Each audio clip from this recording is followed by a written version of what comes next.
The sword and shield is Monster Hunter's original beginner weapon, and for good reason. With great mobility and the ability to guard, it's very forgiving.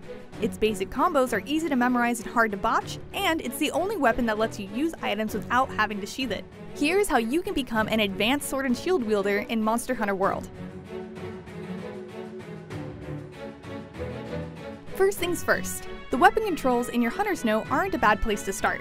Press triangle or Y for standard attack, circle or B for special attack, and the two attack buttons together for an advancing slash. Press circle while also pressing the left stick forward to use your shield as a weapon instead, enabling you to stun foes if you hit their head. This shield bash can also be used as your primary method of attack in a pinch if your sharpness is too low.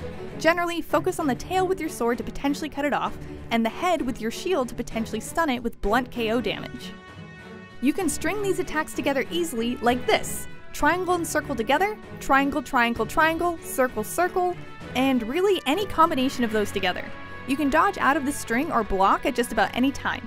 Though keep in mind that blocking with this little shield won't provide as much damage or knockback reduction as the Lance's or Charge Blade shield, but it's still a very handy panic button. Mid-combo, after performing any of these attacks, holding back the L stick and pressing circle performs a back step. Holding circle then ends with a charge slash. If this attack connects with a monster, you'll jump into the air and come back down over the monster. Pressing triangle attacks with a blade in a jumping slash, which may allow you to mount the monster, and pressing circle attacks with the shield in a falling bash, which could leave the monster stunned if you hit its head. The charge slash is one of the only sword and shield moves that can leave you vulnerable to attack, so if you know you're not going to land it, quickly press triangle to cancel into an advancing slash, which takes less time. Lastly, there's some natural terrain like the ancient forest mushrooms that lets you perform a special aerial attack if you press triangle and circle together while facing it.